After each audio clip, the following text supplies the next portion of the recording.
All right. Hit it. Good evening, it's Casual. And Jonathan, bring us in as you always do with a little music. All right.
Thank you, Jonathan. All right, Thank you. we have a very special, extra long It's Casual tonight. We have a special guest, dare I say it, a legendary character actor from film and TV. I've got him on the line here. I want you to welcome Bruce Glover. Yay! Hello. Hello. Bruce, how are you doing? Great. How's the weather out there? Kind of fine, it's California. It's California weather. That's all that needs to be said. I'm gonna come right out of the gate. I'm gonna ask you, where did it all begin? What made you decide acting? Oh, I never decided it. It crept up on me like a sneaky thing.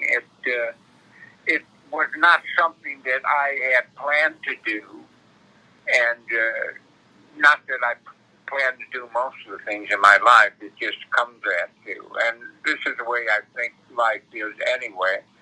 You prepare yourself for lots of things, but you find out that you should have prepared yourself for that other thing instead.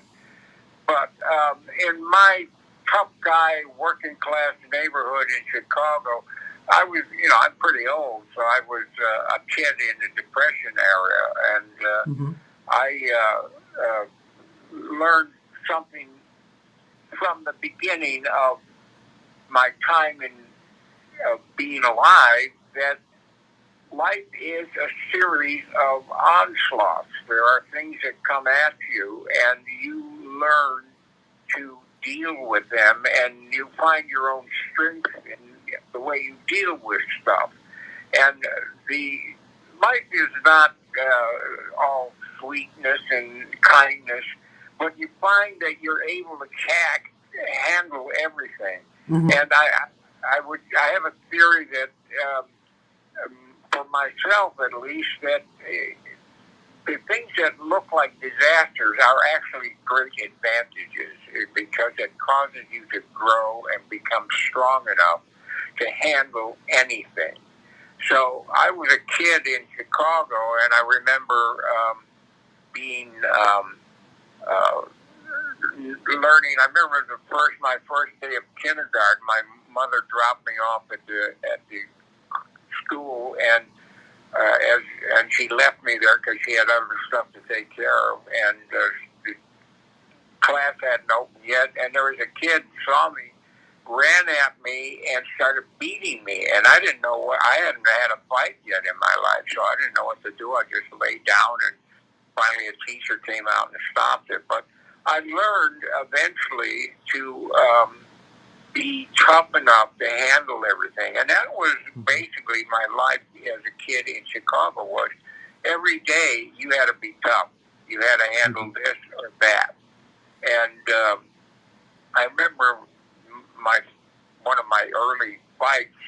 I was called into the principal's office because the guy who I'd had a fight with was there with his mother, I believe, with his face kind of pretty well marked by the fight he had with me. Oh, no. And they asked me about the fight, and they said, "What happened?" I said, "Well, I was coming down the stairs, and this guy was still on the stair above, and he leaned over the railing and he hit me. And I don't know why he hit me, but I didn't do anything about it. I just got away from him, and I ran through the playground. And when you get to the gate of the playground, I go to the right, and he goes to the left, but he didn't go to the left. He followed me and caught up with me quite a bit later. And he was going to hit me again, and then I started hitting him, and I backed him up, and he started to cry, and then finally he ran away. And I didn't run after him. I let him go. And then the school teacher said, "Okay, Bruce, that's good. You can go back to your class now." That was the daily thing in Chicago as a kid for me, was that you had to be tough, and you had that somebody was going to be coming at you until you develop a reputation where nobody really wanted to come at you because they knew it wasn't going to pay off. So, again, I had my first job at the age of 6, and I never job from then on. I look at the stuff kids saying, "Oh, they had to start working very early." They were 13 years old and they were at work. I started working at 6. I made 10 cents a day for delivering groceries. And I always had a job. I delivered meat for a butcher on a bicycle. I went door to door selling magazines. I worked on a newsstand in the Loop in Chicago. My father brought me down to the Loop in Chicago at the age of 7 or 8 and had me making deliveries for him all over downtown Chicago. And I never thought of it as bad. I always thought of it as, oh, this is what you get to do. And I somehow managed to enjoy everything. I enjoyed delivering groceries at 6. I enjoyed going door to door trying to get people to buy this magazine or that magazine. And to me, work is what life is. And eventually learned that you have ability to do everything. So acting for me was not something that tough guys in Chicago did. I was an athlete. I was a good athlete, and I played football, and I was a wrestler, and I could play any sport, really. I certainly could punch people out if I had to. I was kind of a nerd, but I was also reading books and stuff. So at one point, they they had a teacher found out that I had learned a sly trick, and I hadn't learned to read. And this was in first grade, so I got flunked in first grade because they discovered I hadn't been able to read. What I did was I would see the picture, and the picture on the page, and listen to somebody say the words on the page, and then I would quote it, and then finally they discovered I couldn't read. So they flunked me. And then they gave me an IQ test to find out what was wrong with this kid. And the IQ test, I didn't know it then, but the IQ test said, this kid is extraordinarily smart. But there are odd things about him. And so... Which is most of the time the case. What? People with high IQs usually are kind of quirky. They kind of have their own kind of personality. Yeah, but people found me quite charming and were very loving. Women liked me as a little boy and as a middle, as an older boy. And somehow women always kind of liked me, which was pretty nice. My mother liked me. My sisters liked me, and girls at school liked me, and like. That's pretty good. But I didn't. When they gave me that test, I got the idea that I was dumb. My thought was I didn't know that I had the high IQ score, and I didn't know it until probably around 5th grade. A teacher took us into the school library, and she said to the class, okay, all of the class can go to wall 1, 2, and 3, and Bruce and Irene can go to wall 4. Well, wall 4 was the college-level books. And I suddenly realized, wait, I'm not dumber than everyone else. I'm smarter. This was the first time I realized it. And again, I'm already working in the loop in Chicago. I leave the school every day and get on a bus to go on a streetcar and go down to an elevated station, then go down to the loop in Chicago and go to my newsstand and hand out newspapers. So the idea of being an actor wasn't there at that point. I was just a working class kid, but I had a tendency to enjoy life. Even though I had to do scary things like getting on subway train and sometimes going the wrong direction and finding myself in Evanston instead of in Chicago where I was supposed to be. But things like that make you grow, make you stronger, right. and you have to have a sense of humor about it, which I always had. But acting was not something that you were going to do, and but I did have an instinct for it, and nobody knew that I had this instinct for it. But I remember at the age of, my mother used to take me to movies, which my father forbade, but we used to sneak around and go to movies anyway, because he was very religious, and he said movie theaters were bad places for Christians. And wow. And so, in fact, I've got a short film that I would like to do animated, which involves that very thing about the evil of going to movies. And here I am, a movie actor. Yeah, I mean, everything you've told me so far basically has said there's no way you're going to be an actor. You're living in Chicago where acting is verboten. Your father says, I don't want you to go to the movies where acting happens. It's verboten. Wow. So talking about terrible things that lead us in a direction in our life, you actually ended up in the Korean War, am I right? Yeah. But that was by accident. How old were you when you went in? I guess I wasn't drafted at first because I had the good IQ score and I passed all the tests. But then I flunked English, and I had a football scholarship offered to me, But then they saw some grades, and I went to a junior college in Chicago, and I played football.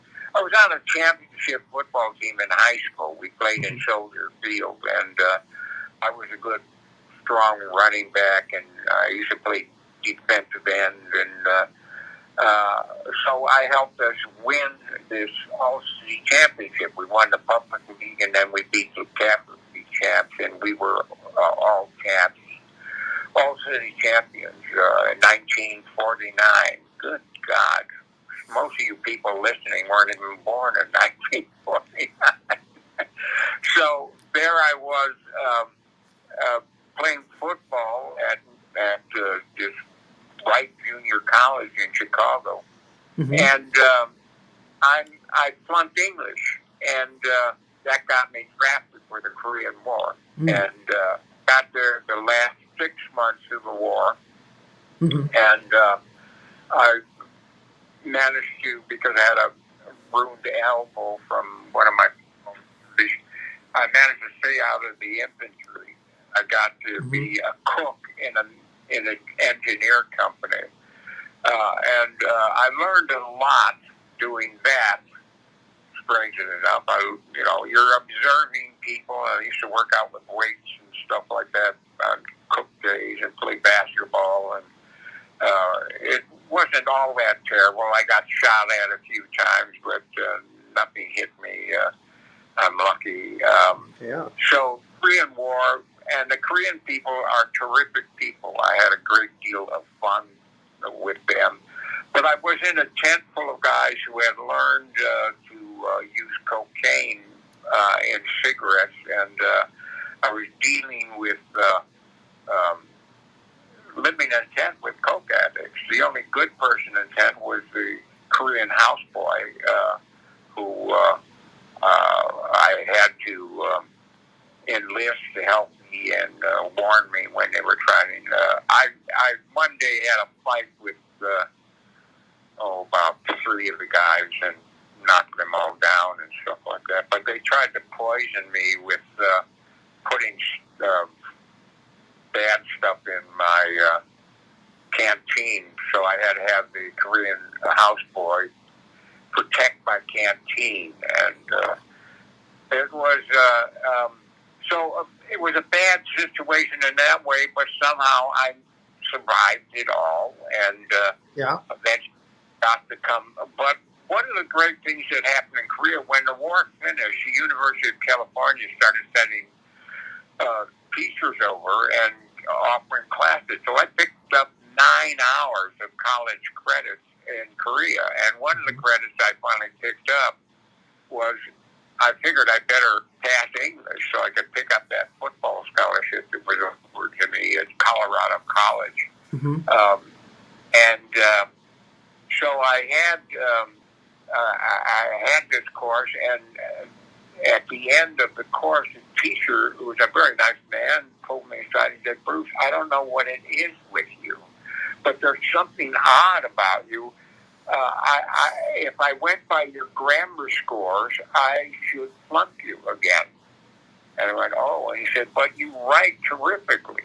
He'd given out writing assignments, and I'd written 3 nice short stories, and he said, "You're a terrific writer, so I'm going to pass you, and I'll pass you with the lowest grade, but you get you past it so you're over with." Well, nobody knew it back then, but there was I have a minor in psychology. I have a Bachelor of Science degree in speech, which I finally got at Northwestern University. I have college credits from, 4 different colleges. So, but finally I got my degree at Northwestern, and my degree is a Bachelor of Science in speech. So I can't stop talking. So don't try to stop me. It's terrible. I have a minor in psychology, and I studied. One of the reasons why I wanted to study psychology was everyone I knew was nuts, and I wanted to find out why and that kind of thing. And I was nuts, so I wanted to find out that too. So, helps you dissect some of the roles that you've gotten. Well, I I have a unique approach to acting, and I think I'll explain it as we go on. Mm-hmm. But psychologically, here's something that happened when I was a little boy.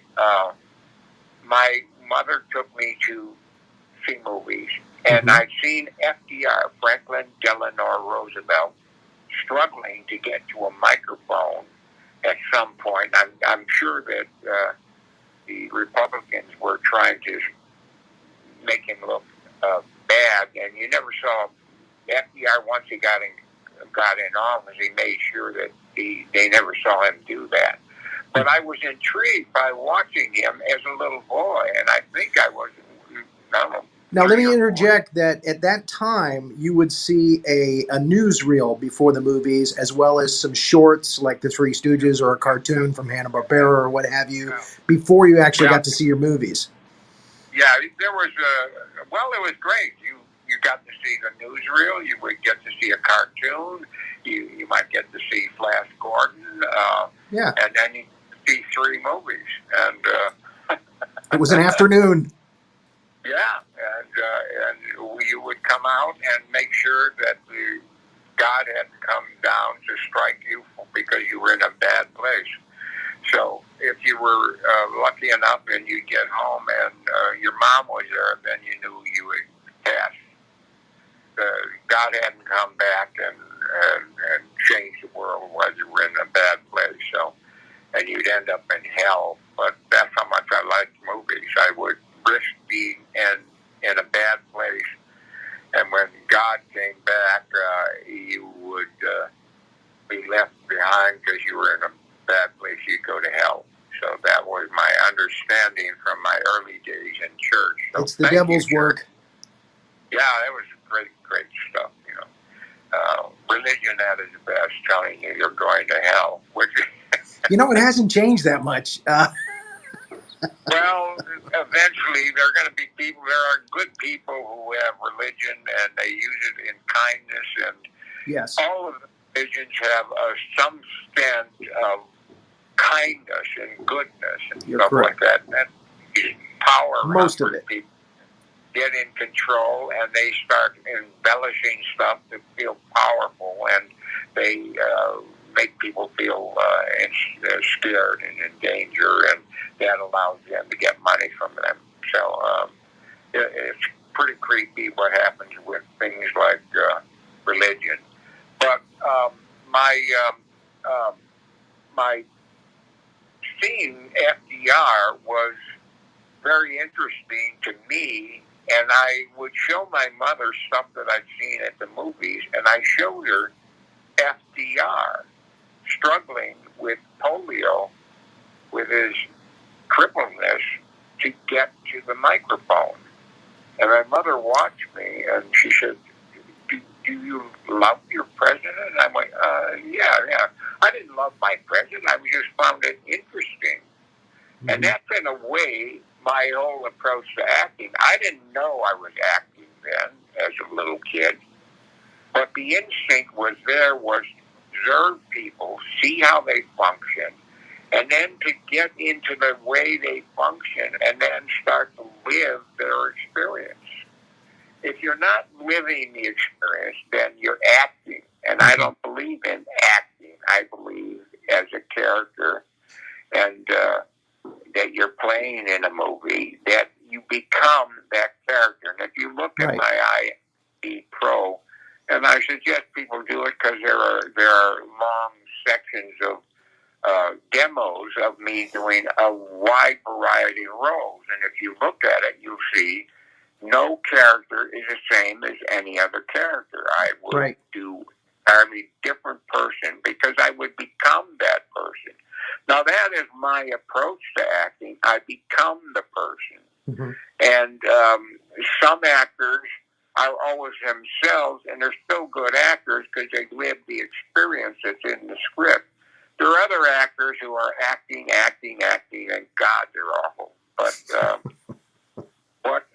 what the whole acting thing is, it came at me in a sneaky way. I mean, I'll tell you another event. My father church, Forest Glen Methodist Church in Chicago. I wonder if it's still there. Uh-huh. It's a nice little building. But I was in a church pageant at the age of 3.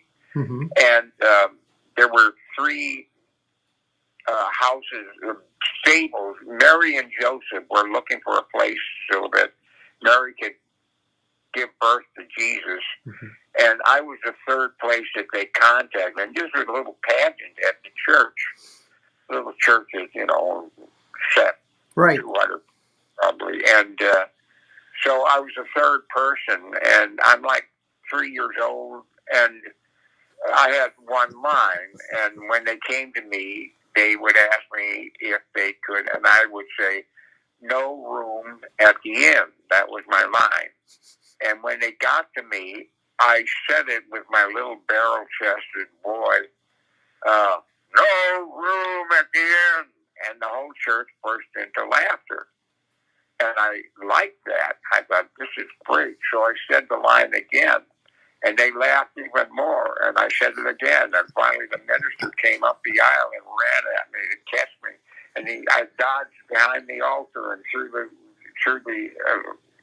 chairs and stuff. And finally he caught me and carried me down to the basement. But while he's carrying me, I'm yelling out, no room at the inn, and everyone is laughing, of course. So I have an instinct for laughter. I like to make people laugh. And Me too. there is a way of making people laugh by coming up with crazy ideas, but there's also a certain amount of technique to it.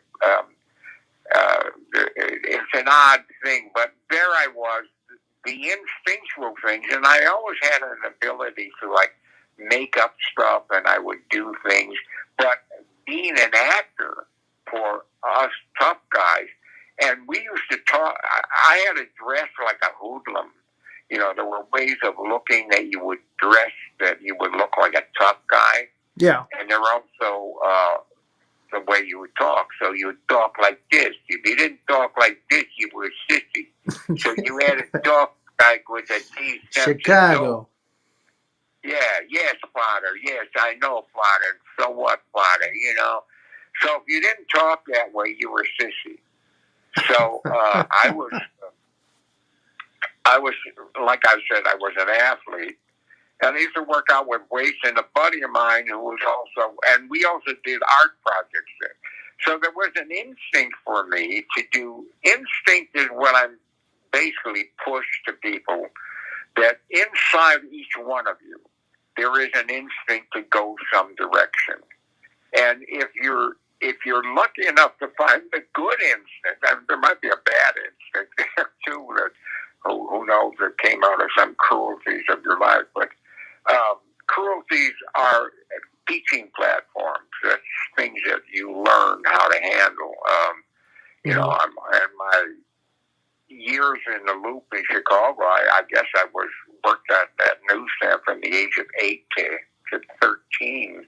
Mm-hmm. On cold winters and summers, and I made $6 a week, so I was way up from the 60 cents I used to make as a delivery boy. Mm. But then I got into, I worked in a glass factory from the age of 14. I lied about my age because you weren't allowed to work until 15, but at the age of 14, 15, I worked in a glass factory, ladling hot glass. And it was another education. And but I was working out with weights with a buddy of mine. We did art project. I'll tell you about my first art thing that I remember doing in cold Chicago. And I guess I was, before I was in school, so I couldn't have been more than 4. I had seen a man urinate on the side of the house that I lived in. And when you had to do your pee-pee, you had to go all the way up, and we were in the 2nd story of this house in a small apartment up there. You had to go all the way up there, take all of these winter clothes that you had on to do your job upstairs, And I saw this guy do his job on the side of my house, and I thought, maybe I don't have to go all the way upstairs. I can do what that guy did downstairs. So I went over to the same spot where he had done his work, and I did it at the age of 4. And that was my first outdoor pee-pee. And that's a logical thing at that age. Yeah, I mean, I could see the logic there at that age. Sure. Well, I don't know. Yeah, I'm still able to do it, but you know. So at 4 years of age, then I found the family encyclopedia. I like to say it was the Bible, but it wasn't. But the family encyclopedia, and I did a drawing in it at the age of 4. So I was already drawing stuff, but this is the first drawing I can remember. And what I drew was a drawing of a house with a smiling face, and it had a penis, and it was peeing, and it was very happy. And that I wish somebody would find that encyclopedia for me, because I would love to have a copy, that copy that I did then. But that was, again, instinctual art. A little boy did a drawing of what he did, but instead of just doing a little boy doing it, he made the house do it. So the house kind of became my pal, helping me do my job. So instinct is there, and if you can find it, you'll find that it pops up in your life one time or another. There are people that have instincts for mathematics. There are people that have instincts for science. They want to find out something. And then there are people who never find their instinct, and they end up doing a job that they hate their whole life, and they can't wait to retire. Well, if you find what you really love doing, and you're doing it, then you will do it forever and never want to retire. I mean, I'm not retired, even though I'm old. I'm still working. Yeah, you're still working. You've got some IMDb credits, very recent. And one of the audience members has asked me if you could tell how you got into acting, and I'm going to cut to the chase and say you were actually doing USO shows when you went to the Korean War, right? No, I was a soldier. Oh, I thought when we talked on the phone the other day, you said that you had done some USO shows, and that's really where it all kind of began. That was somebody else you were talking to. I never said that. Okay. No, I was drafted into the Korean War. I was a soldier. Okay. So after you left the Korean War, what got you into?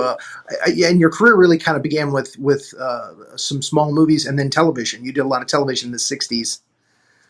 Yeah, but let me tell you how I actually got into it. Okay. So you just want to jump into titles and stuff like that.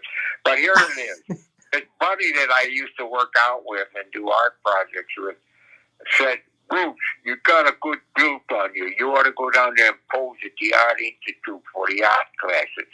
Oh. Okay. So I did. And I'm posing at the Art Institute in Chicago, which I used to go to anyway, looking at art. And I'm posing, and across the room is a beautiful naked woman. And luckily in those days, we guys got to wear a jockstrap that hide our deficiencies. And the women were totally naked, which was great. Anyway, this woman came up to me at the break, and she said, "Bruce, how would you like to..." And she paused at that time, and I am a guy, and I've seen her naked, and like to was running through my mind. Yeah, I'd like to. And she said, "And be a gorilla." I went, "What?" I thought, what is this, some kind of new sex thing that they do in Chicago? Gorilla. And it turned out that she was a stripper, and she had a strip act for strip clubs. And it was called Zareen and Ngagi. And I went to meet the guy who owned the act, and he said, yeah, go down to the Lincoln Park Zoo and meet Bushman. Bushman was a famous 400, 500-pound gorilla. Okay. That, so I went down to the gorilla, to the ape house, and he was way at one end with a double cage because he was very famous. And there were a bunch of people around this cage, and I was down at the other end with orangutans and chimpanzees. And then the people left the front of his cage, and suddenly Bushman looked over at me. I was quite a distance away, and he gestured at me like, come here. Now, It was wow. fate. Yeah, and I went to his cage, and I stood in front of it, and nobody was around, and suddenly Gorilla Bushman said, Bruce, don't tell anyone I can talk. I went, oh, okay, Bushman. And he said, now, I'm going to give you your first acting lesson. I said, okay. He said, Bruce, think my thoughts. I went, oh, okay. He said, do my moves. I went, oh, okay. And he said, that's it. That's your acting lesson. Get the hell out of here. And I did. I met Bushman later, but I'll tell you that one later on.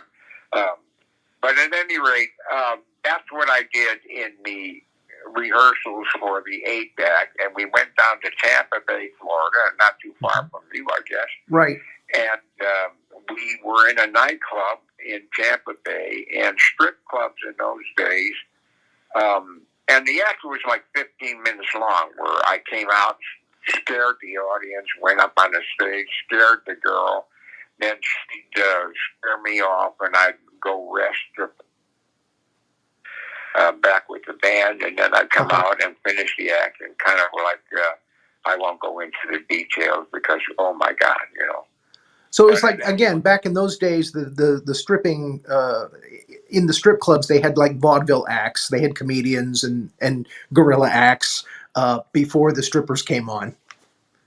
Well, the strippers were very dignified in those days. They would hardly strip at all. I mean, it was like, right. They weren't lap dancers or whatever. Right. But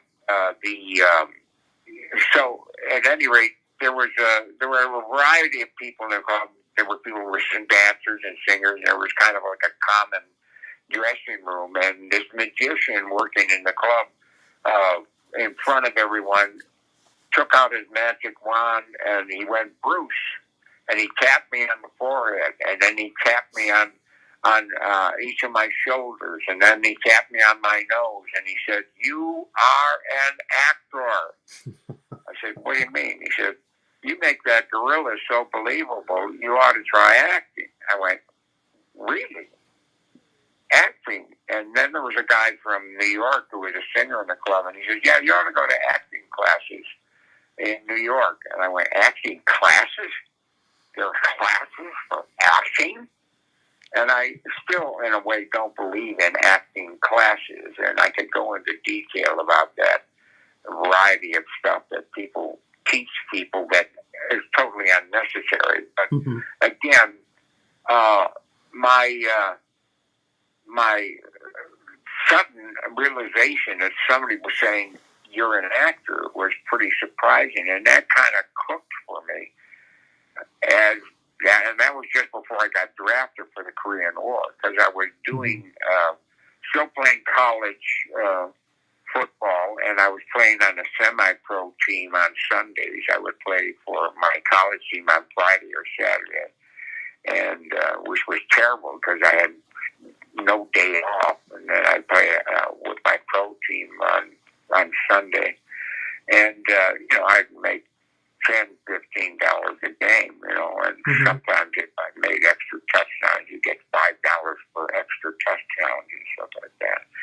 But at any rate, then I got drafted for the Korean War, and I passed English because I wrote good stories, and I came back, and again, getting drafted was one of those terrible things that happened, but no, it wasn't. It was something that was a learning process, and I learned a lot in Korea, being with Koreans and being able to survive living in a tent full of dope addicts and being able to come back from the Korean War with a passing in my English score. So I was going to be able to pick up my college football scholarship at Colorado College, which also had a good art school. And then another one of these disasters, which end up being a gift. I came back with malaria. Oh my goodness! And the malaria made it impossible for me to be able to pick up my football scholarship until I got cured of that. So I went back to that college where I played football before, and I was to pick up some more college credits. And I saw a play being advertised for an audition, Camino Real, a Tennessee Williams play. And I went to the audition, and the director said, "Come back for the callbacks." Well, at that point, maybe I kind of got scared of the idea of acting, so I didn't go back to the callbacks. And I'm walking down a flight of stairs at that college, and I see this director coming at me, and he said, "Where were you? You didn't come back to the callbacks." I went, "Yeah, I got busy with some stuff." He said, "I want you to play the lead." I went, "Oh, okay." So I played the character Kilroy in Camino Real, and I was terrific. And I never read a book on acting. I'd never even been in an acting class. I'd never heard anyone talk about how to act. But you wowed everybody with your gorilla act. Yeah. Yeah, I should have told you something. Everybody's telling you acting.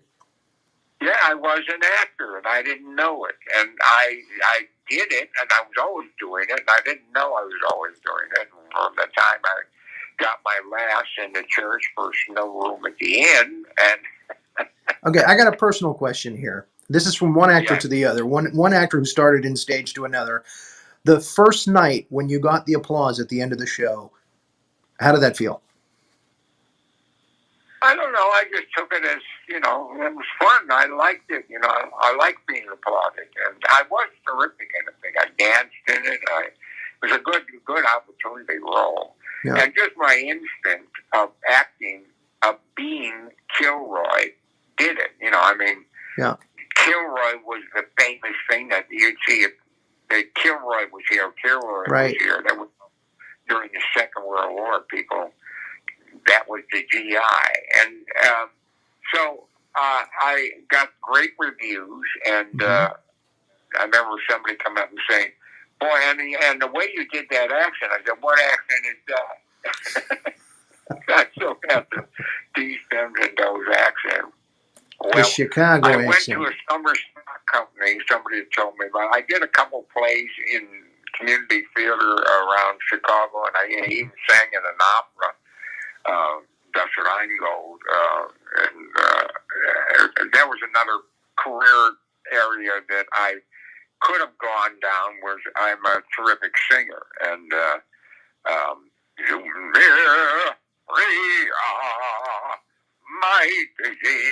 that was my... You are a good singer. Yeah, and but I could sing silly things. I did Guys and Dolls and Summer Stock and stuff like that. I did a lot of singing, and I remember the first when I finally got to New York. But that's a trip away. Anyway, I went up north to Wisconsin, Lake Geneva, Wisconsin. There was a little theater that they did plays every week, and they hired 3 actors, but they didn't hire me. I was one of the no hire actors, but they had open casting every week. And I went up there, and I lived out of my car and slept on the porch of the theater. This was New York. And this is in Wisconsin. Oh, Wisconsin. Okay. Yeah, from Chicago up to Wisconsin. Okay. And now I'm in Wisconsin, and I'm sleeping on the porch on a thing or in my car and sneaking into the kitchen to steal food because I don't have any money. And eventually, then the people around the kitchen put a lock on the thing, and the other actors who knew I was starving made them take the lock off so I could still sneak food out of the thing. But I played a leading role every week. I mean, again, kept getting great reviews. And it was that summer in Wisconsin, right off Lake Geneva, that I went to hell with football. This is it. I'm going to be an actor. And so the magician tapping me on the nose with his magic wand was right. And so it begins. Went to Northwestern University, and I did like a year and a half at that place, and I did another season of stock after that, in between the two things. And then I learned, what I learned at Northwestern was to lose my D stems and those accents, because you can't say, speak the speech I pray as I pronounce it to you. Yeah, you can't do that. I would think that would fit very well, though, in your first movie, which was with James Cagney, of all people, Never Steal Anything Small. Yeah, I had a bit role, which was... In fact, at one point, I yelled out his name instead of the character's name, and had to stop. They stopped the filming. Cut. Yeah, I yelled out James, and I actually, Did he call you you dirty rat? We got to do another take. That's it. So what I learned at Northwestern was you had to go to New York, and that's where you started your acting career. So I did another summer stock season before, and then went back to college and did 2 more quarters and got myself graduated because I didn't want to do another quarter at Northwestern. I wanted to get to New York in the spring, and I went to a basin and meeting with the guy and explained to him that I had enough credits to graduate, and he said, congratulations, you just got your Bachelor of Science. So see, you do have a high IQ. You knew that it was very important to finish your college before you started a career. Whereas I dropped out of college to become a stand-up comic, and I've regretted it ever since. So, well, I used to coach stand-up comics, so if you want to go back into stand-up comics, you're going to have to come to my class. I'll coach you, so that you have a new stand-up comic career, because... I coached a lot of stand-up comics at one point. Teaching for me was just a natural thing to do, where I started teaching people when I was doing my first play, not ever having had a class. I remember the guy was kind of screwing up, and I pulled him aside, and I said, this is my first play. And I said, listen, when I talk to you, you should look at me and try to figure out what I'm saying, and listen to what I'm saying, and figure if I like you, or try to understand what's happening with me. And when you talk to me, you should see how I'm reacting to you. mm-hmm. And he went, oh yeah. At any rate, he didn't quite get it. But at any rate, that's basically all you do as an actor. Yeah. That was another acting lesson, kind of like the one that Bushman gave me. Think my thoughts, do my moves. Well, what's around you, and what do you let in? In a sense, somebody said to me that the best thing he ever said to me about acting was, it's not what you put out, it's what you let in. Mm-hmm. What you let in then cause an effect on you. That's what life is, what you're letting in. And what you do with what you're letting in is what your life is. And that's the way acting should be. If you're going to be a live, living actor, and there are live, living actors, who live the role. And Right. even if they're the same person, there's some stars that are, they're just the same person all the time. Right. There are other weird people like me who become a different person in each role. Right. And yet you're living the role, whatever it is. My son is able to do it. Kristen is able to do it. Chris Walken, who I did a play with in New York and actually kind of helped him from getting fired from the play. Oops. Yeah, well, no, he's a great actor and highly intelligent guy and all of that stuff. But it was just a play that I was Robert Preston's understudy. Lion in Winter is what the play was called. Okay. And Chris had a role in it. And I was understudy for Robert Preston. And, in New York, I had to pay my rent and do my stuff. But sometimes you took a job, and I had a job before that with the same director who was directing this play. And I remember it was a pre-Broadway play with Gene Simmons. And Gene Simmons was a beautiful actress. I managed her. Ralph Maloney was supposed to be in that play. Mm-hmm. Ralph Maloney was a famous Italian actor at that point. Right. And was having trouble getting into the country. And I was his understudy. And so they had to start rehearsing Gene Simmons in the role. And I had to rehearse with Gene Simmons, who was a beautiful, sweet lady. And when we got to the first scene, the character was kind of, I'm taking you upstairs now. He was kind of a South American monster of a guy who just grabbed women. And so I grabbed Gene Simmons in the rehearsal, and she went for it, and we kissed. And I remember the director, who was gay, was going, no, this is just a rehearsal. But Gene Simmons and I didn't bother, and it was great fun, The chemistry was there. Yeah, and I remember reading a thing where 3 or 4 actors were talking about which actress was the best kisser they ever kissed in a movie, and all 3 of them said it was Gene Simmons. And I agree. So, well, there you go. Thank you, Gene.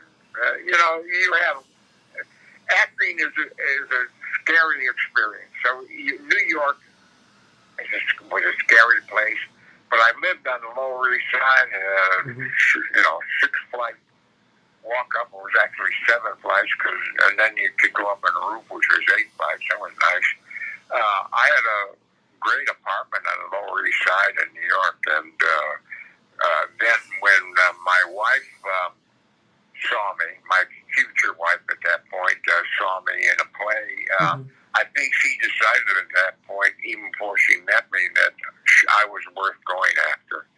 And she saw me playing Billy Budd in Billy Budd. And I was pretty terrific in that, in an off-Broadway production of it.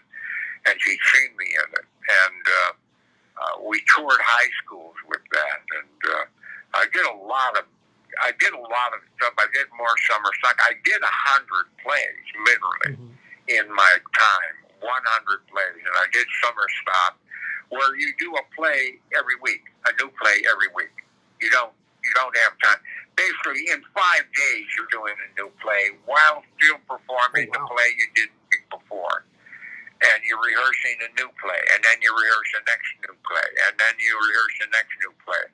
And I did 20-week seasons like that, and I did 10-week seasons, 10-week seasons, and sometimes I did the same play more than once. One 20-week season, I did Cat on a Hot Tin Roof twice with different cast members, and I'd done it already before another thing. My first Broadway show was a Tennessee Williams play, Night of the Iguana, which was a big step up. So this was the late 50s, early 60s?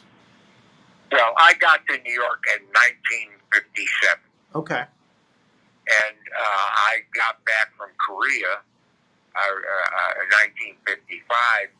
Spent the next 2 years getting my degree at Northwestern. Got out early, and I was in Korea in 1953, and I was back to New York. I was in New York in 1957, spring of 1957. The first job I got was a summer stock job again up the corner from New York City, and did another 10 plays. And again, every week, and then you go back to New York. Luckily, we had rent control in those days. So, 1957, 58, 59, 59, late 59, I met my wife, and we married in 1960. So, I got, and 1960 is when I also got Night of the Iguana, my first Broadway show. Okay. But before that, I did maybe it was 1961. 1960, I did an off-Broadway play, a play called it was an Eastern Rabinowitz Tagore play, King of the Dark Chamber, and I played. I wore a big skirt and a gold crown, and had a sword, and my face was green, and I did Kathakali dancing, and it was Rabinowitz Tagore, and I did that play for a year, and and I still lived on the Lower East Side, and this was on the Upper West Side, so you take lots of things, and then in between acting chores, I would still do posing. Before I was married, I was still posing now and then for an art class. I remember one art class, and when I was still kind of semi-starving, before I'd pick up a little gig here and there, and I was posing for this art class, and that malaria caught up to me while I was posing for this art class. Yikes. And I fell from the platform, and I remember there was a woman posing in the room before, and she came running over, and the teacher came over, and the platform was, I was sitting on a stool which was 3 feet tall, on a platform 4 feet tall, so I had fallen 7 feet to the floor. And the teacher came over, and she looked at me, and I thought she was, because it was getting late, and I was going to be able to pick up the money, which I was starving, and I was, living on a box of buckwheat groats that somebody left in the apartment I was renting. Shades of Wisconsin. Starving actor still. Yeah, no, this is in New York. I know. I just made a joke about Wisconsin. Oh, Wisconsin, yeah. That's where the starving actors are, Wisconsin. Well, it could be. I remember seeing Rock Hudson's name in written on a timber in the basement where the dressing rooms were, and somebody said, "Yeah, Rock Hudson acted here in this summer stock company." And I said, "Well, was he good?" And the guy went, "Well, his shoes were always shined." I met Rock Hudson sometime later, but I didn't get a chance to tell him that story. Probably a good thing. Yeah, his shoes were always shined. That was great. So anyway, there I was, lying on the floor, and the teacher looked at me, and I thought she'd say, "Just go get your money. You've done enough." And she said, "Well, I think maybe you should just take a lying down pose." There you go. So that way you both get your money. I laid down and took the pose, and then finally I got my money. And when I came out, there was a standing at the bus station to go lower in the Lower East Side to my place. There was this woman that was posing in the room, and she said, "You should come home with me."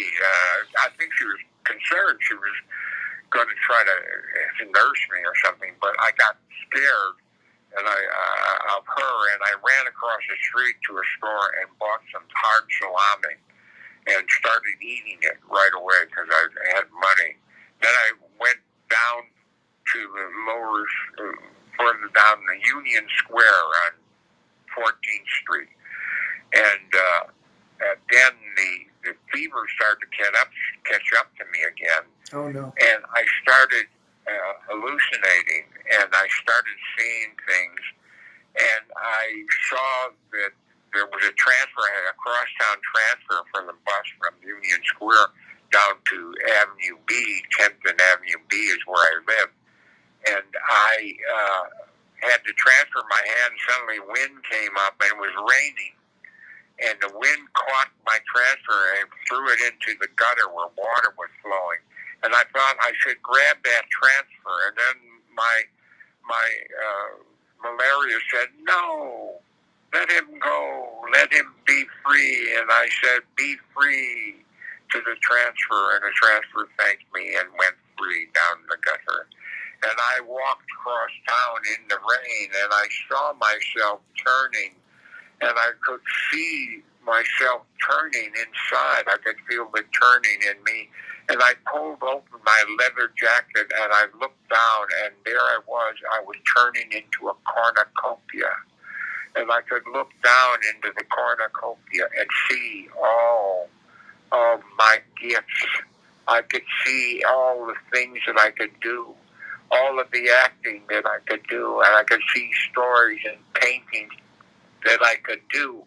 And I was walking down to Avenue B, and I got to Avenue B, and there was a hooker at that corner. She was always kind of making, and I said to her, she was always trying to get me to come up, and I said to her, "No, I can't. I'm a cornucopia."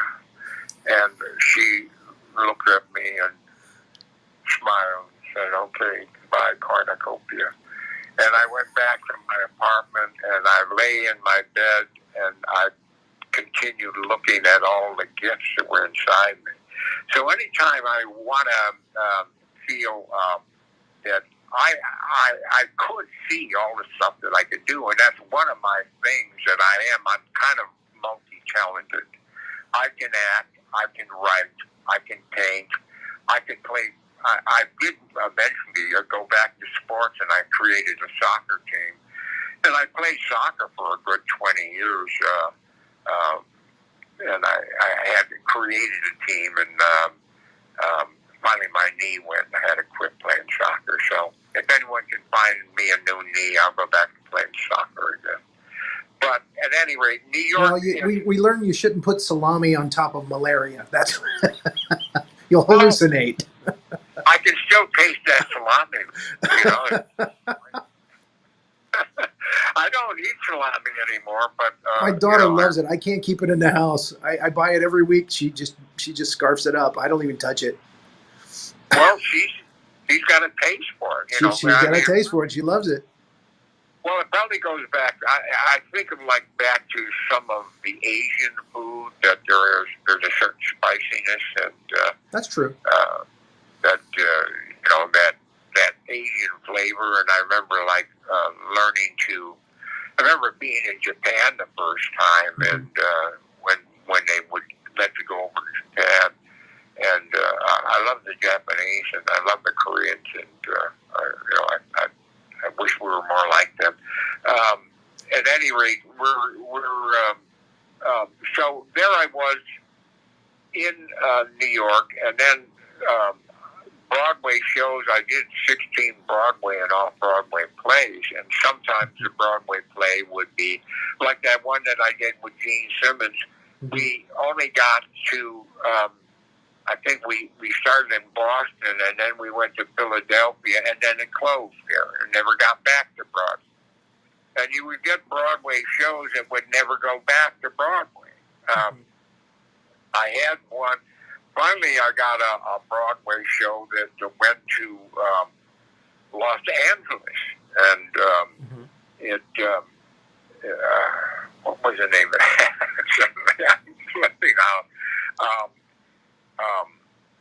It was about Frederick the Great, and it would play going to be, and was 3 months in Los Angeles. So I'd already come out here one time before because I was with William Morris, and I had a great friend, an agent there, and who was the last good agent I really had was that friend at William Morris, and he was based in New York.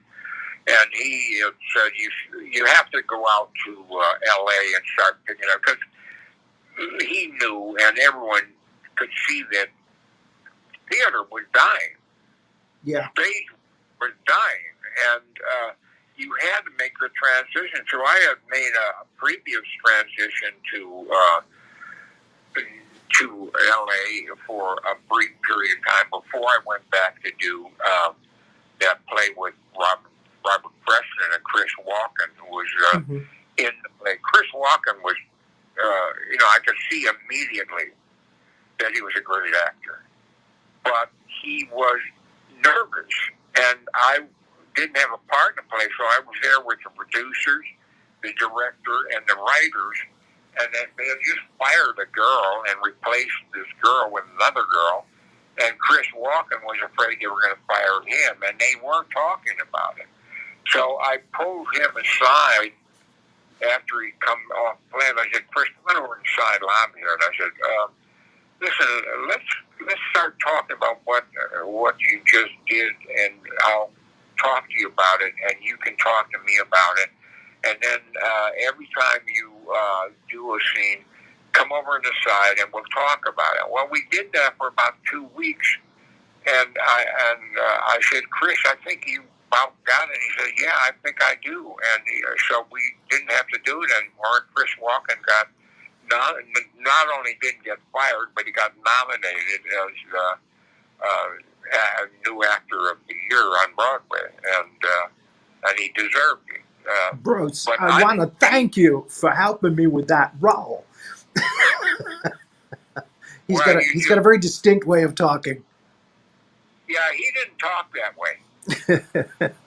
When he was younger, I don't know where that came from, but I never remember him talking that way. That was pretty good imitation, but I think it eventually became. I saw an interview recently. I haven't talked to Chris in about 15 years, but I had a film script that I sent to him. But we'd still be friends if we ran into each other. He's a great guy, and in fact, in Boston, once he had decided to that he was. We went from New York to Boston, and he was doing great in the play, and we're working in Boston. After the performance in Boston, we're doing the performances in Boston, and that was one of the ones that finally went back to New York. But in Boston, there was a bar that you could go to that was still open after we finished our play. And I went to the bar, and Chris Walken's girlfriend at that time, his fiancée, who we eventually married, was a very sexy, beautiful woman, dressed in very tight jersey dress, and she was extraordinarily sexy. And Christian said that he would meet us over at this bar, and us was me and this little goofy guy that was in the play, and a little wimpy guy. And he and I went first, and he said,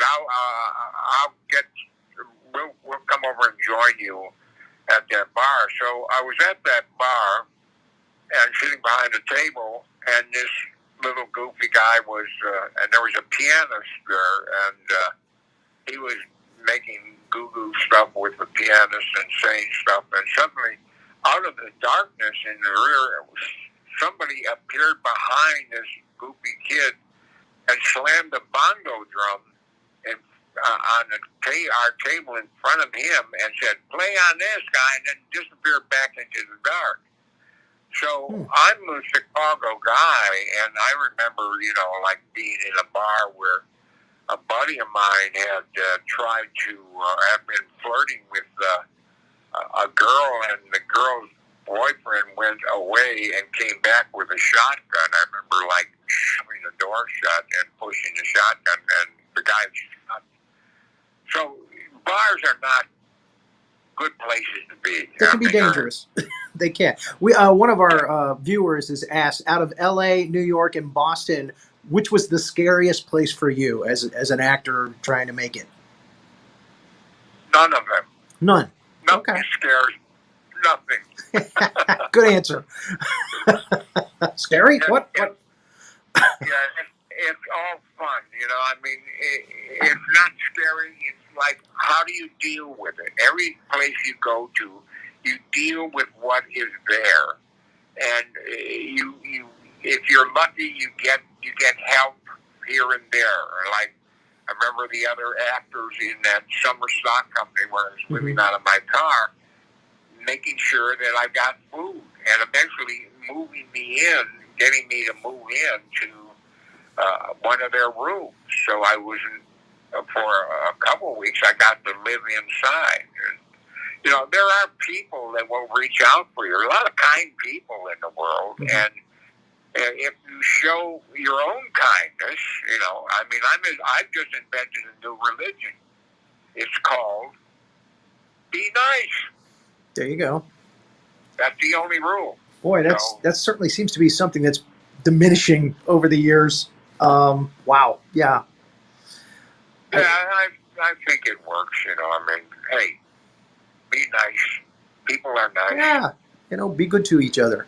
What's wrong with that? But being scared at any place, well, yeah, there are things that, like, you have to deal with this. There are mean people in some places. You will run into mean people. You will Saw one at the post office today. Wow. Yeah.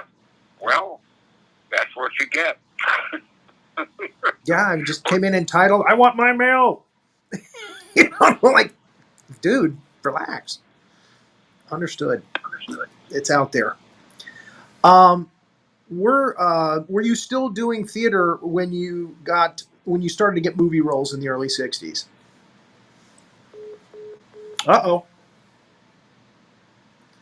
I think I lost him. Let me try calling him again. Whoops.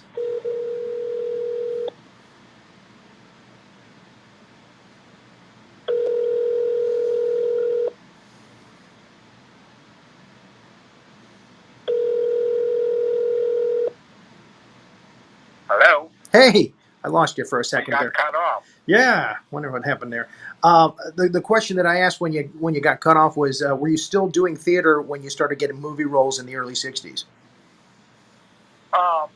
Well, the first movie things that I did were small films in New York. So you would still do your theater, of course, and I even did a couple plays in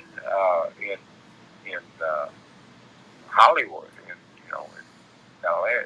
And Well, you actually played a Martian in Frankenstein Meets the Space Monster. yeah, pointy ears and bald head. Yeah. If you have bald head, you will get pointy ears, and you will attract all the Martian women. They like those pointy ears. So, yeah, and at one point, I thought we talked about that before. But we talked about it right before the show started. Yeah. Oh, yeah. So, yeah, that was one of those roles where you are just lucky to get the money. You know, yeah. It was all filmed. My stuff was all filmed in a garage in New Jersey. Yeah. And there was previous stuff that was shot I think, in Florida, actually, with things like that. But all of the talking things were all done in a garage. And I remember, doing this stuff where, it was, I never saw the film because it was just, I knew it was terrible. I didn't want to see it. I did see it later, but I didn't want to spend the money to see it. Well, there you go. Because it was a B movie with an A movie, and I didn't like the A movie, so I didn't bother going to see it ever. But there were film parts that would come up with things like that. Yeah. And then television, you started to really take off with, I mean, doing spots on Perry Mason, My Favorite Martian, Rat Patrol, Mission Impossible, Bonanza, Mod Squad. I mean, you were hitting all the regular shows back in the 60s.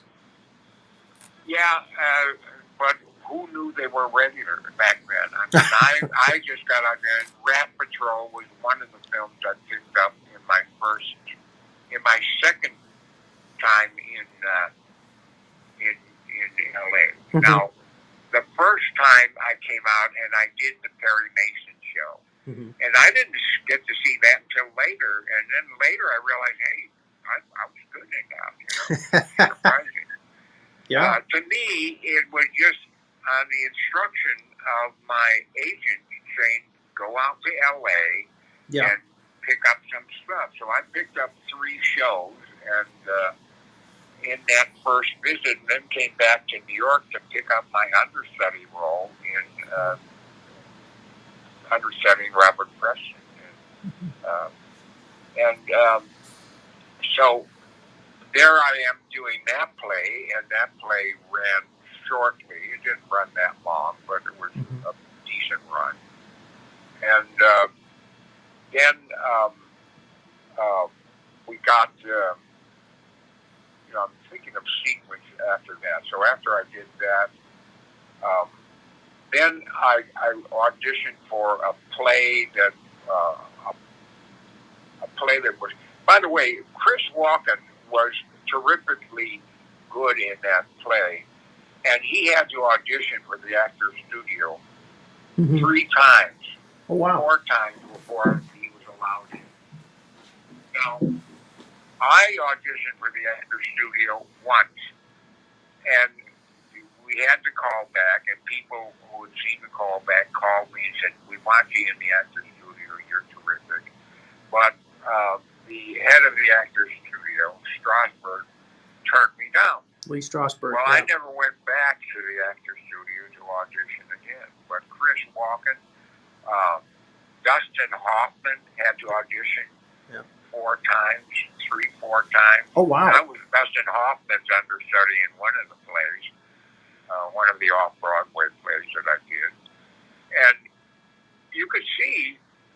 I could see in a minute how great an actor and how talented an actor Chris Walken was in Dustin Hoffman. But Strasberg made them audition 3-4 times for letting them in the Actors Studio. Now, what is that except an ego getting in the way of real talent? Real talent is seeable, and you can see it if you look. That's all. It's there, and if you're And obviously, all the aforementioned people that you mentioned, they're extremely talented actors. Yes. Yeah.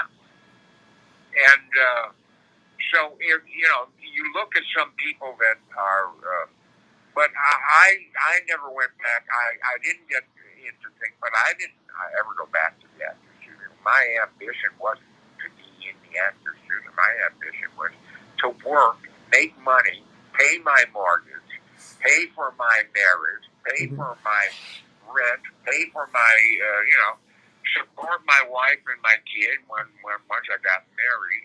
And I'm lucky that my wife saw me, and she saw me in Billy Budd, which I did a good job in. And then down the line, there was another play that I had the lead in that was being rehearsed. And she had a part in the play, and she came up to me, and the first day when you do theater, you would do that read through where everyone would read through the play, and different things are different. Like summer stock, it's zoom. Broadway, you get to read through the play, you take your time.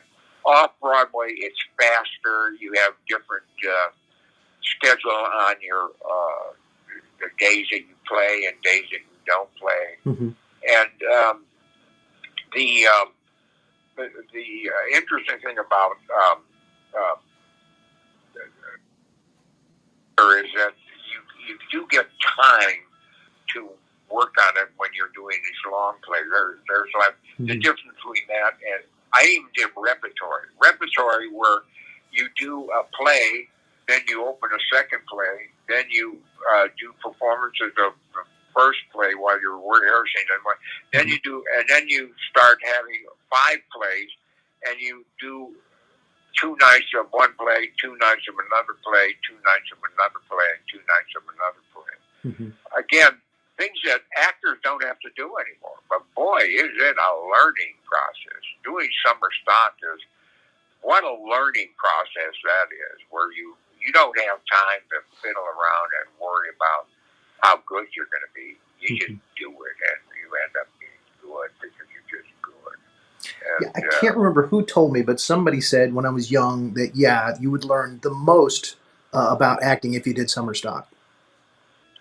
Definitely. And there isn't any summer stock anymore. I don't believe. Again, that was back like in the 80s, the early 80s, I think, when they told me that. And I was just starting out as a stage actor. Back to 1955, where I did my first summer stock season, 56 and 57, 57 I was in New York, but then back to summer stock, and then back to New York, and then back another summer stock season, back to New York, and back to summer stock again. You would jump around wherever you had.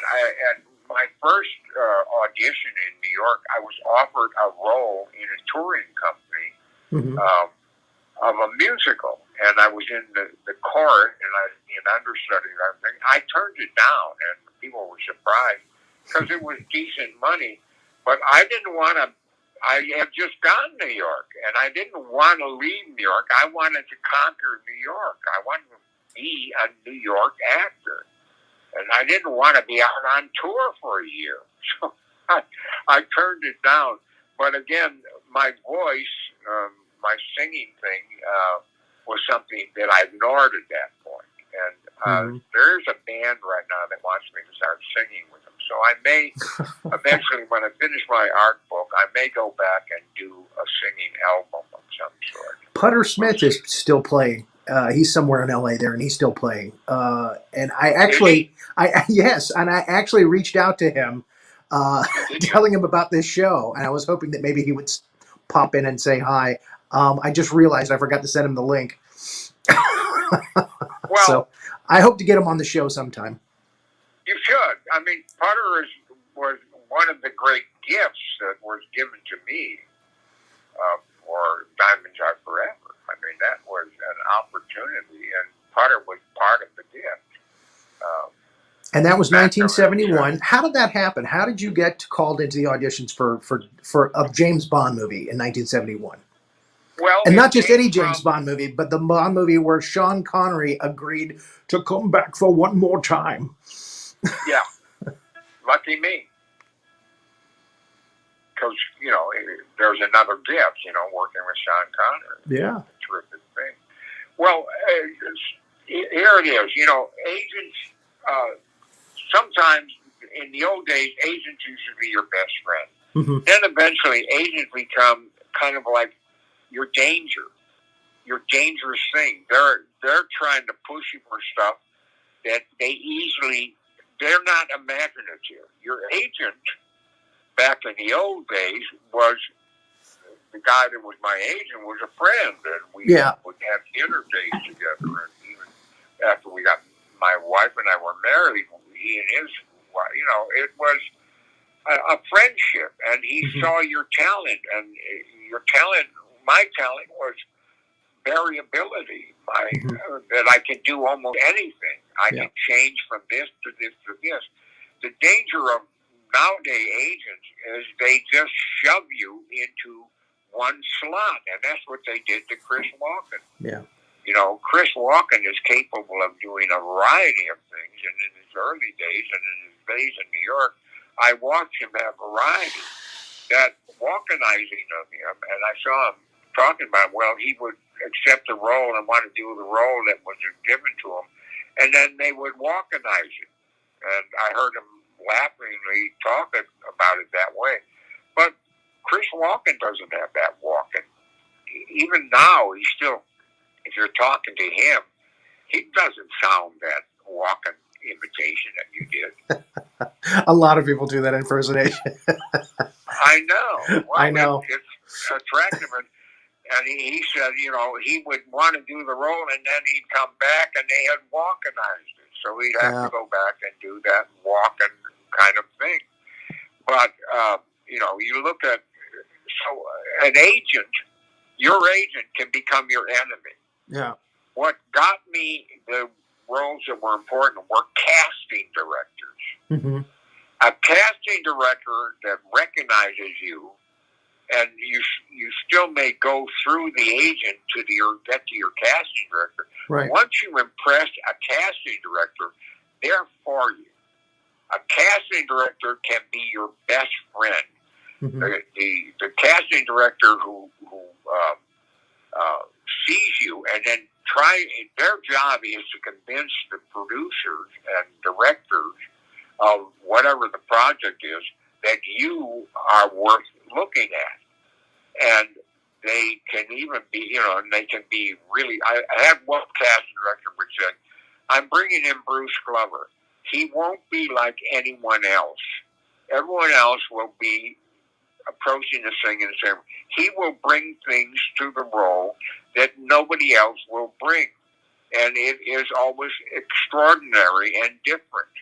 And that's the way that would be a good casting director. Well, there was a casting director who actually, I was doing a French role in playing a French guy in a what show was that? It was George Hamilton was in the show. I was playing a French doctor in the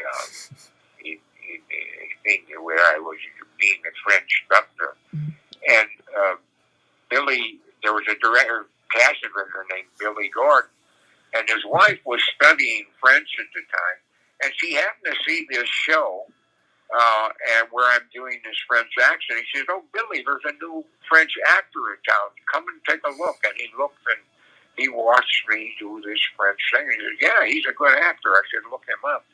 And he thought I was French.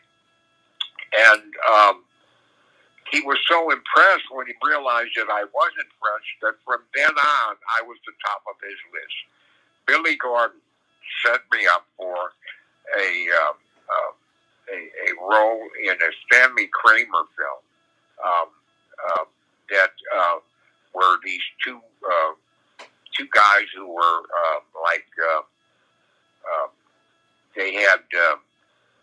they were like drifters or pool players, and they were like there was a six.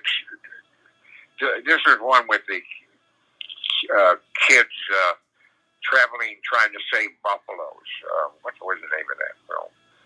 And but it was a Stanley Kramer film, and I went up, and the audition. Stanley Kramer had an audition with just 6 guys there, and we just each did these 2 roles of these 2 guys who were pool players in the film. Mm-hmm. And the audition was nice, and he was nice to all of us. And then he said, "Okay, here are the 2 guys who are going to do the roles." And he said to 2 guys, and I wasn't one of them. Mm-hmm. And he then decided, that he had done his job, and it was not an unpleasant experience. And I went on my way. And then I got a call from my agent saying, would you like to do, what was the name of that thing? Buffalo something. And said, would you like to do that? I said, oh, there's another role. And he said, no, the same role that you went up for. Billy Gordon told him that you were his second choice. Because one of the actors pulled out of it to get another job that was 6 weeks longer, and this was only going to be 2 weeks in Arizona. And so I said, well, yeah, I'm happy to be the thing. So when I got there, before I got there, I just had a meet with Stanley Kramer, and I went to his office, and he looked up at me and he said, "Who are you?" And I said, "I'm Bruce Glover. I'm going to be playing one of those pool players." He went, "Oh, yeah. Well, I wasn't his second choice. He didn't even know who the hell I was." It was Billy Gordon decided, and he lied to him and told him that I was his second choice. So there I was in Arizona, getting ready to do this role, and I'd never played pool. I'd never played cards. What's the name of the card? Poker. Poker. I had never played poker before, and it was a chance to be with Stanley Kramer. And so I played one game of poker and got to get a little sense of what he was like. He's a tough guy. Oh, really? He's one of the big Hollywood directors of that time. I remember one of my favorite movies is "It's a Mad, Mad, Mad, Mad World," which he did. Okay. Yeah. Yeah. No, he was. Listen, I love Kramer. I'll always love Kramer. He was great. But we were in a little hotel in Arizona, and down the ways we were right above the Grand Canyon, and there were the little hotel. There were two women that spotted me, and they started flirting with me. And they said, "Why don't you come out with our husbands and I down to this great bar? They have great music and stuff." And I said, "Yeah, but I've got a film tomorrow, so you have to get me back by 11 o'clock." And they said, "Oh, yeah, we'll get you back by 11 o'clock. Oh, famous last words. To this bar, and the bar is, when I'm approaching the bar, we're going in, and I see this guy hanging onto the bar, like a drunk, and he's hanging on the bar, and you can tell he's just about to hurl. And I figured we better get past that guy as fast as possible, and we did. We got into the place. And the two girls and I and their husbands, and the guys disappear and start flirting. And I'm looking at the dance floor, and I'm looking at little skinny cowboys dancing with big giant women.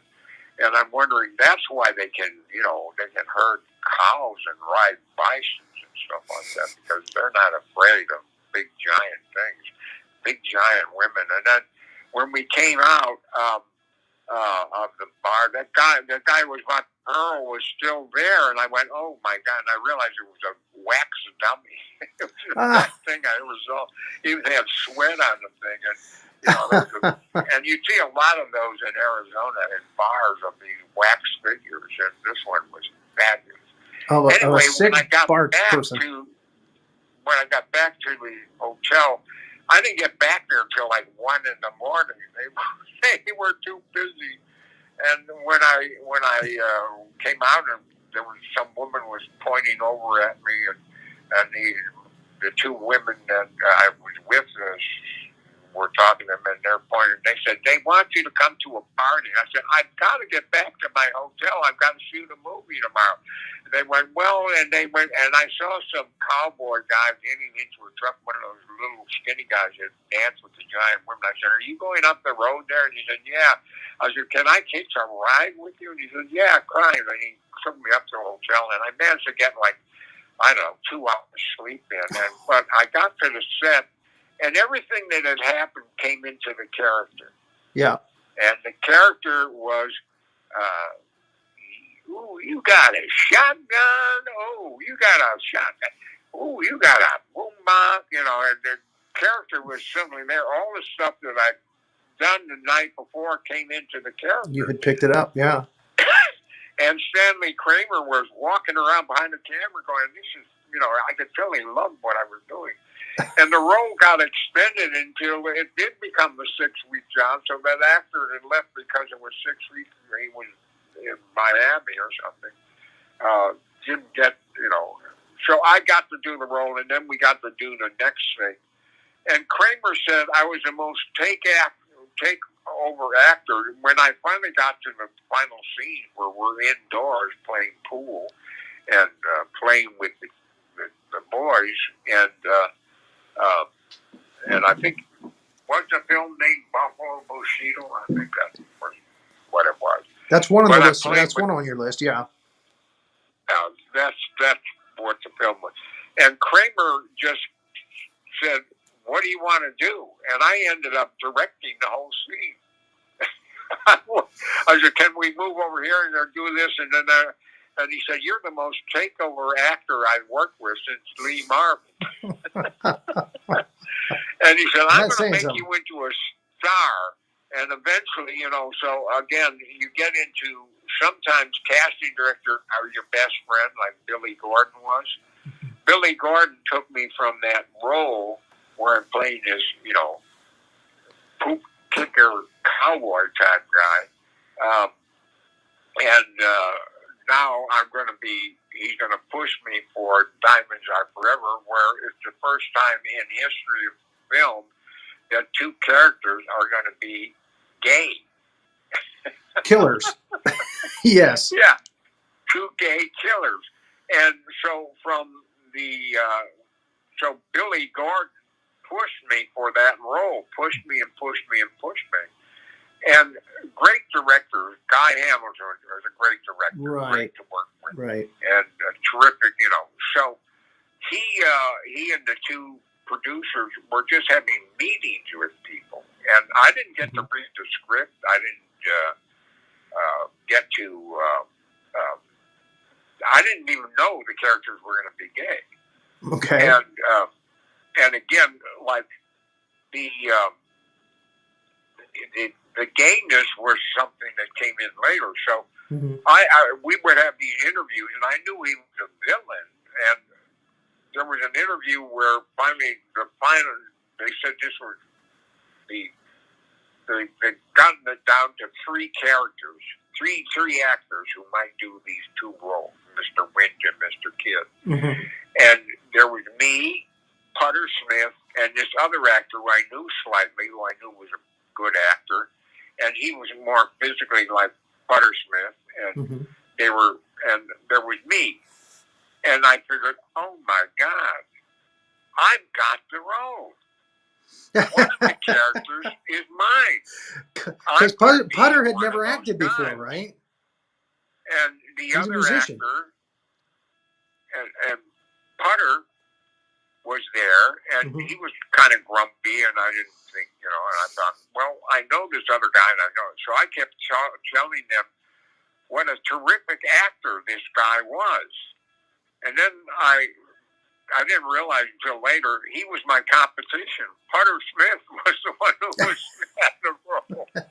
Guy Hamilton had seen him play, it was a Thelonious Monk fan, and had gone to seen that, and saw Putter Smith playing bass fiddle, and he's a bass fiddle player. Right. And he had such an interesting physical quality when he was playing the bass fiddle, and that Guy Hamilton decided this is one of the 2 guys. He said, I want him.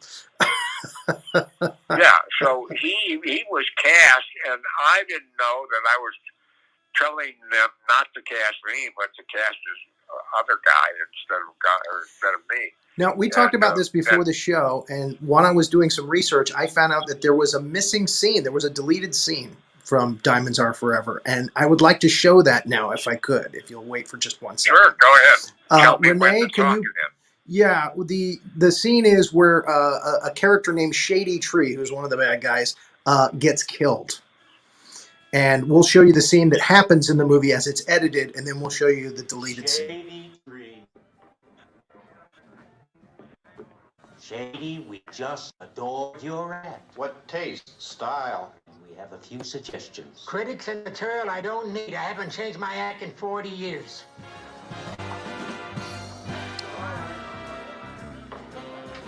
told him, don't go in there. We didn't get the real diamond, so we need Tree alive. That's most annoying. And here's the scene that was cut. Shady Tree.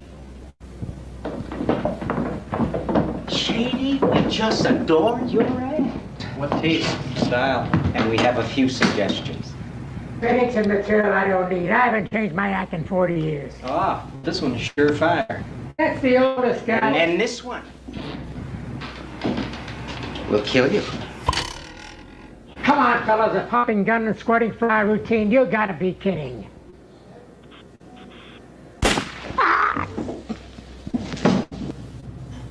Whose company, Mr. Wynn? And Tree was a crowd, Mr. Kid.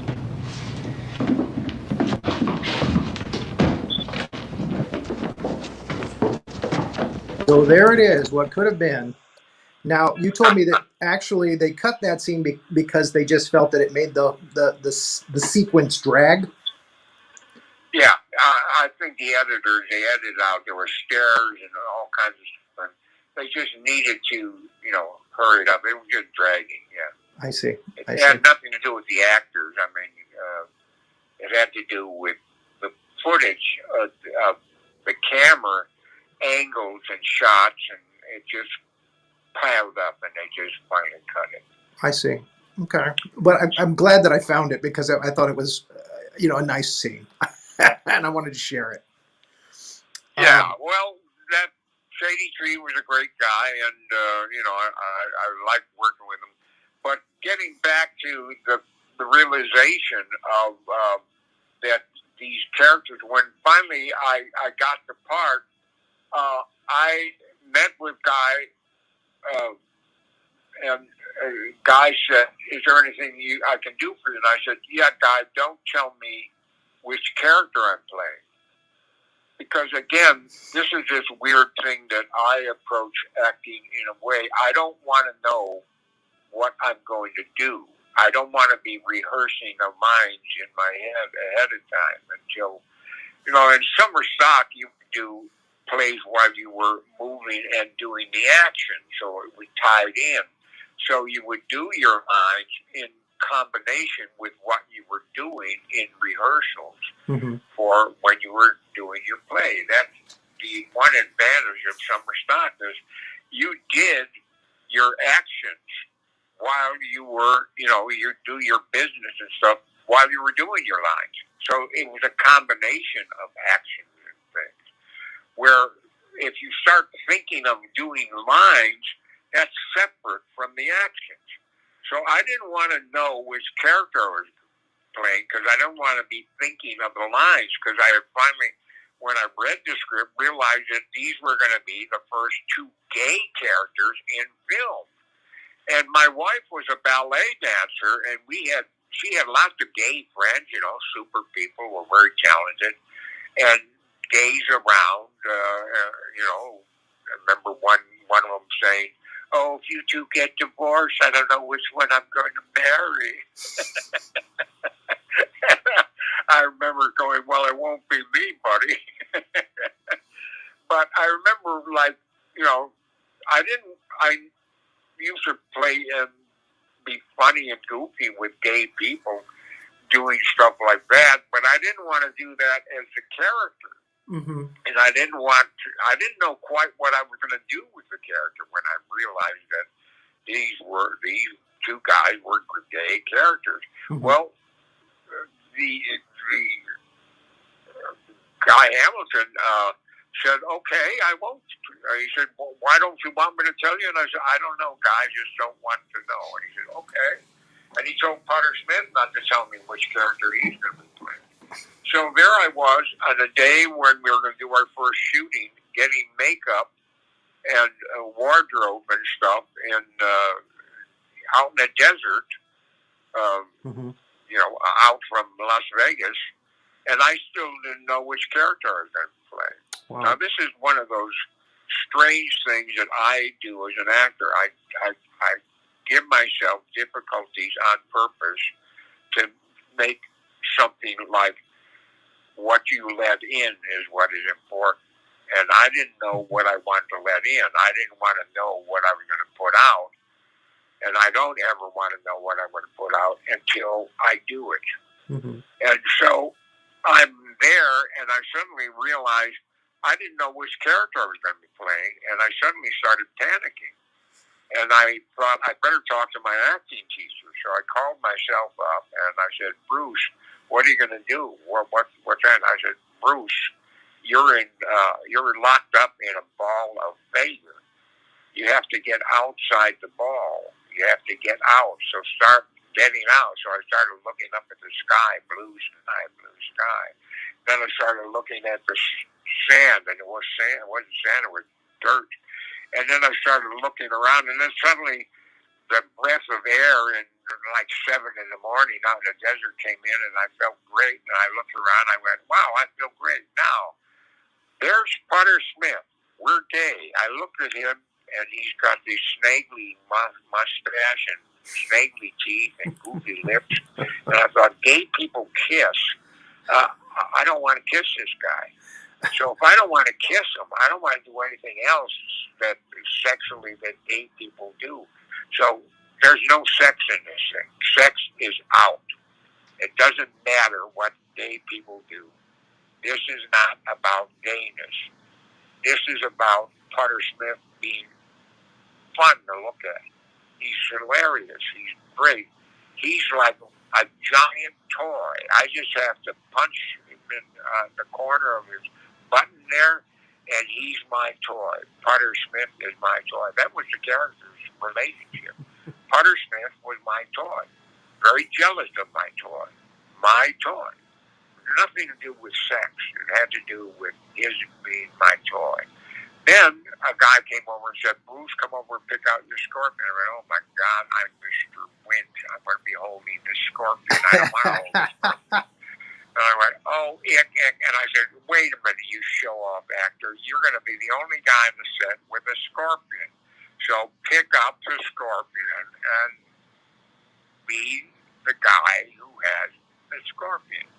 I've got a scorpion and nobody else does. I've got a trick. So that was the character. I've got a trick and he's my toy.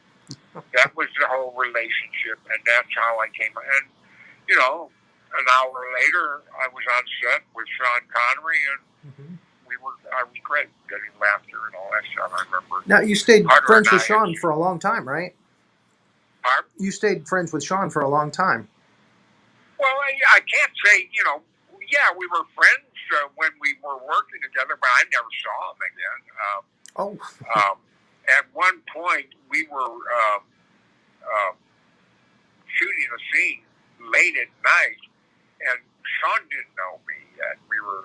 It was like 2:30 in the morning, and we're shooting a scene where we're going to put Sean into the trunk of a car to bury him in a pipe. Right. I'm holding Sean chest to chest. He doesn't know me. It's like 2:30 in the morning. All the stand-ins have gone away, and we're being lit. We're there posing for the camera so they can get their lighting right. And I'm chest to chest with Connery, and I make jokes on sets all the time. And previously, when Potter and I had blown up the helicopter and we're walking off into the desert sunlight, and we reach out and hold hands and walk off holding hands.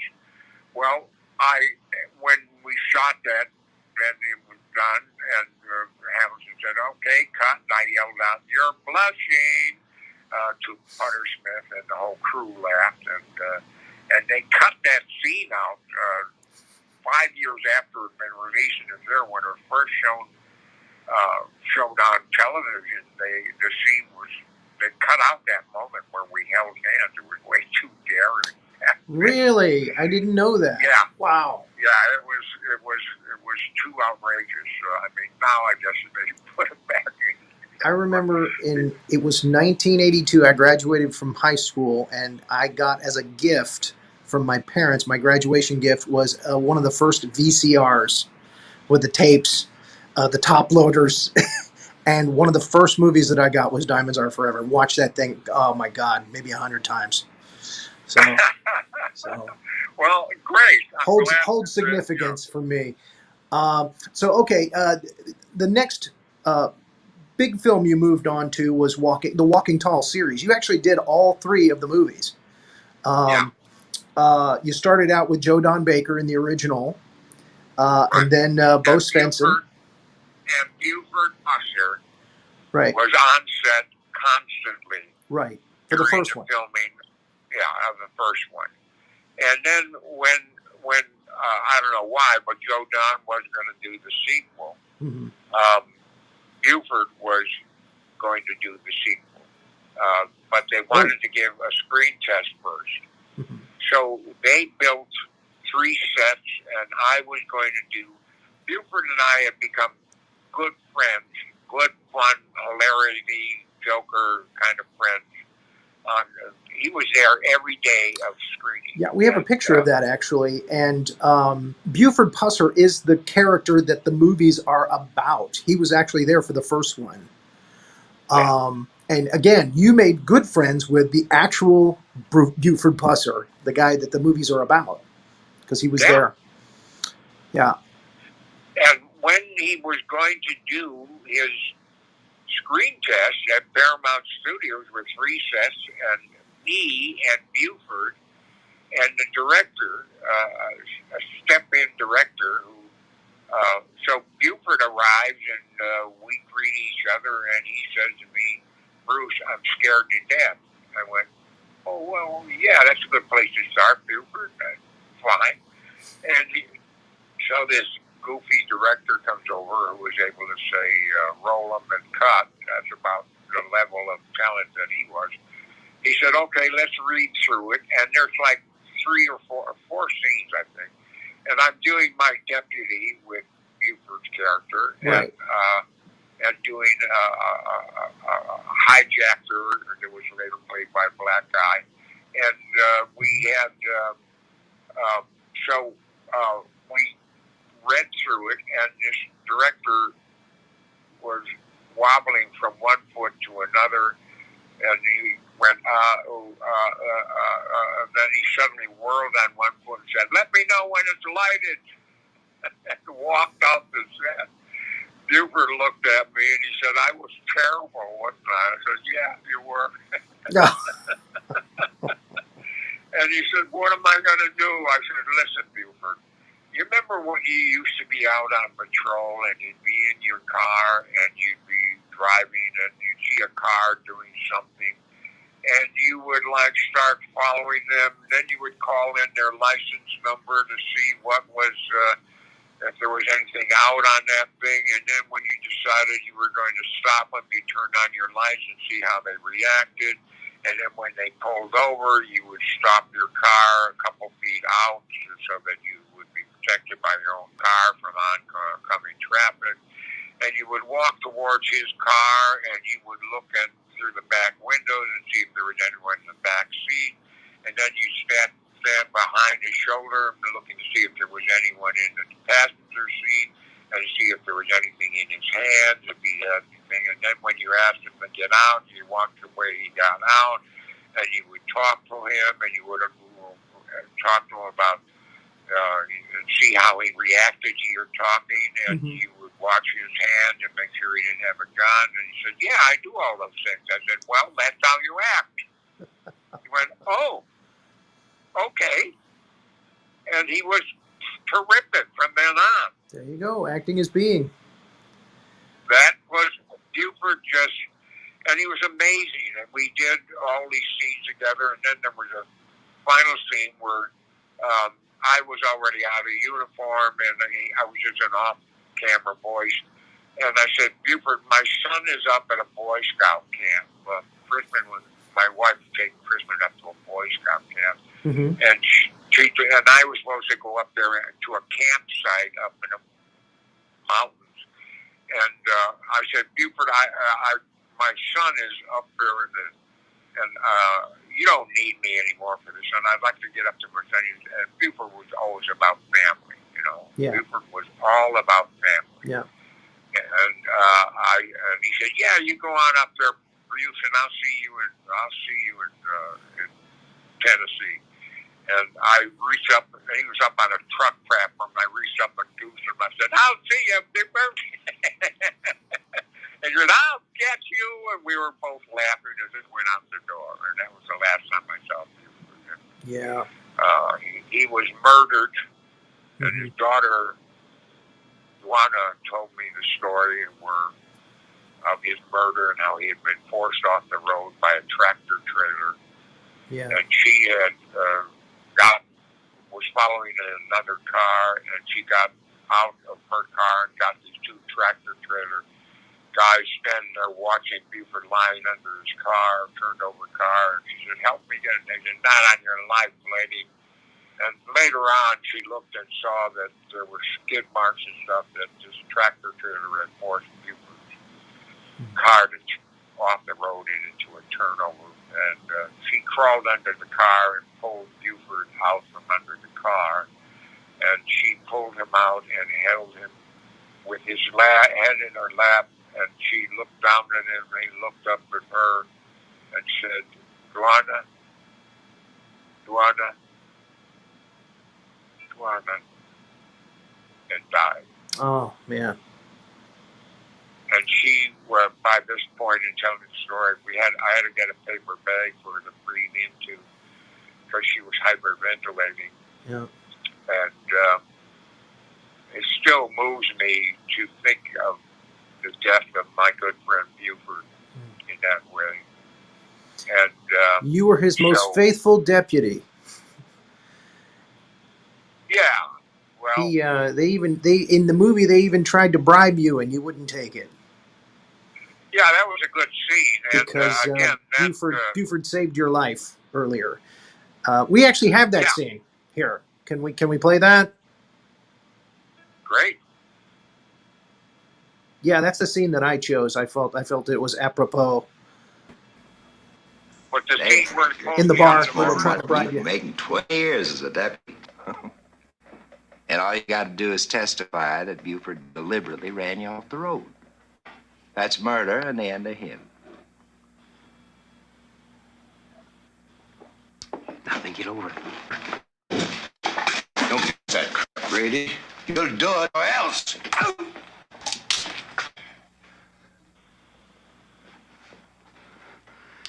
I'd be dead if it weren't for Buford.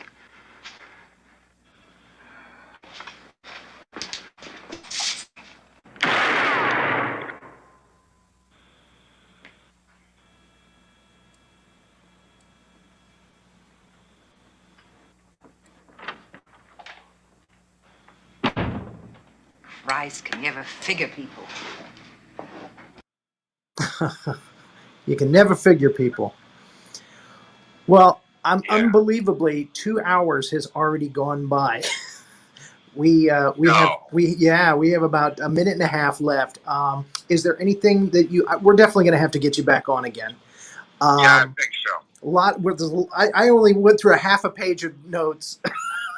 You had a lot of stories to tell, so we'll definitely have to get you back on again soon. You are teaching an acting class now, are you not? No, I just do online right now. Online until teaching? This COVID is over. Right. I don't know if I'll ever teach. I'm working on my art book right now, and I am an artist, a painter, and I've got other projects to do. I will do private classes with individuals who've been twice inoculated, and I am very careful about my health. And yes. Get your shots, everyone listening to this. If you haven't gotten your shot, get them. Yes. And wear masks in situations. Yes. This thing isn't over yet, so be safe, be careful. Not by a long shot. You should be. Yeah. Well, we're looking forward to seeing some of your art in the very near future. I'm hoping you'll send some of that to us. And you're on Facebook. People can find you easily on Facebook, right? Yeah, and also do go look at my imdb.com and look at my demo. Yeah. And see the variety of roles that I'm doing and see if all of the stuff that I've said before makes sense after you've looked at some of this stuff. Yeah, we didn't even get to your scary stuff, which came in like the 80s and 90s. And this is our Halloween month shows too. To talk about. Yeah. So we'll have to do that another time. All right. And remember that Crispin and I did a film together, and that will come out eventually. And so will my art book. And look at my imdb.com and look at my demo. Very good. Awesome. Thank you so much for coming on, Bruce. We really appreciate it. All right. You've Great. got I'll such a talk to you wealth soon. of stories. And again, we'll have to get you on soon to tell us some more stories. Great. All right. Have a good night. Thank you. You too, and all you people listening. And there it is. Crispin Glover's father, Bruce Glover, Wow. legendary character actor. A lot of stories. Wow. Again, I had 2 pages of notes. I didn't even get through half of them. It was awesome. Great stories. Get him back as quickly as possible. Yes. Like, Yes. it was riveting. I kept looking at the clock saying, wow, this is the fastest it's ever gone. Yeah, I can't believe it just zoomed by. Yeah. But again, I talked to him twice on the phone this past week, and the same thing. I mean, it was like 30, 40 minutes, and I was like, wow, I can't believe that we've talked for 40 minutes. But yeah, he's just got a wealth of great stories to tell about Hollywood and about people he's worked with in TV and movies. And it's just an incredible actor. And again, one thing I wanted to point out before the show ends is that he is very proud of his son, Crispin, and it's vice versa. Crispin is very proud of his dad as well. At one point, he went on a talk show. He was wearing the coat that his father wore in Diamonds Are Forever, which had lapels out to like his shoulders. Wow. That's how much he loves his dad. And again, Yeah, he's a great actor in his own right too. I mean, check out his Crispin Oh, Glover. yeah, is yeah. amazing. Just that name is like so iconic too. So everybody Okay. IMDb him as well. It's amazing. Yeah, there's so Yeah. much more to cover. Like, there's just so much more to cover. It was a great interview. Well done, Rory. Thank you so much. So good. Perfect And then job, Jonathan, both of you. thank you. And then Thank you guys for helping me put it together. Yes, it was wonderful. And everybody who is watching on the replay, we want to greet you, all of the Bond fans. I know we're going to come in, Chinatown fans. You'll get to all of that the next time you interview him. I think he was up for another interview with you, Rory. It sounded We got through Bond, but yeah, we didn't get to Chinatown. We didn't get to the scary stuff that he's done, and which is great stuff. So we'll have to save it for another time. We'll save Good it for night, that's how everybody. leave them wanting more, And Jonathan, do you want to promo One Hit Wonderful this week? Yeah. Yes, One Hit Wonderful, 7 p.m. Thursday night. We will have Renee and I and Roy will all be there, and we will be interviewing Emily Jane Roberts from Socially Distanced Fest. EJR will be on to perform her song Smoke Signals, and we'll take a deep dive into her musical background, who her influences are, how she got started in the world of music, and a whole lot more. And I hope you can tune in 7 p.m. Thursday night right here in KMH. I hope the judge will be there. I think he goes through eye surgery that morning. Oh, okay, we'll see. So it might be a hopefully. Best wishes to Judge, the Honorable Judge Hiram Stern, that everything goes well. Best wishes to him in his LASIK surgery. Yes, and thank you again to Bruce Glover for stopping by. That was awesome, and to all you fans out there. So everybody, till next time, good night. And be well, right?